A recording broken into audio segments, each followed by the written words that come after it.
Hi welcome to UTV. ఇది shocking కాదు, shaking news. అది కేవలం 1500 జనాభా మాత్రమే ఉన్న ఒక చిన్న గ్రామం.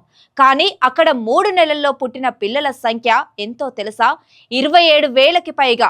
అవును, ఇది అబద్ధం కాదు, మహారాష్ట్రలోని నిజంగా జరిగింది. ఆ గ్రామం పేరు షెందుర్సాని. సాధారణంగా ఒక గ్రామంలో ఏడాదికి పుట్టే పిల్లలు 10-20 ఉంటే అదృష్టం. కానీ ఇక్కడ ఏమైందంటే కేవలం 100 రోజుల్లోనే 27,000కి పైగా పిల్లలు పుట్టినట్టు జనన ధృవపత్రాలు జారీ అయ్యాయి. ఈ సంఖ్య చూసి అధికారులు కూడా షాక్ అయ్యారు. ఎందుకంటే ఆ గ్రామంలో అంతమంది ప్రజలే లేరు. అయితే ఈ బర్త్ సర్టిఫికెట్లు ఎవరివి, ఎక్కడి నుంచి వచ్చాయి, ఎవరు నమోదు చేశారు? విచారణలో బయటపడింది ఏంటంటే ఆన్లైన్ సివిల్ రిజిస్ట్రేషన్ సిస్టమ్ ని ఉపయోగించి అసలు పుట్టని పిల్లల పేర్లతో భారీగా జననాలు నమోదు చేసినట్లు అనుమానిస్తున్నారు.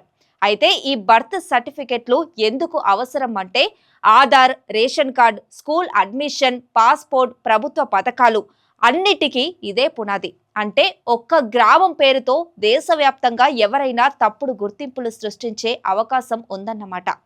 ఇప్పటికే అధికారులు రికార్డులు సీజ్ చేశారు, డేటా ఎంట్రీ ఆపేశారు, బాధ్యులపై చర్యలు తప్పవని చెబుతున్నారు. కానీ అసలు భయం ఏంటంటే ఇలాంటి స్కామ్ ఒక గ్రామంలోనే కాదు, మరెక్కడైనా జరిగి ఉంటే? జనాభా 1000, బర్త్ సర్టిఫికెట్లు 27,000కి పైగా. ఇది కేవలం పొరపాట లేదా దేశాన్ని షేక్ చేసే పెద్ద స్కామా? సమాధానం ఇంకా బయటకు రావాల్సిందే.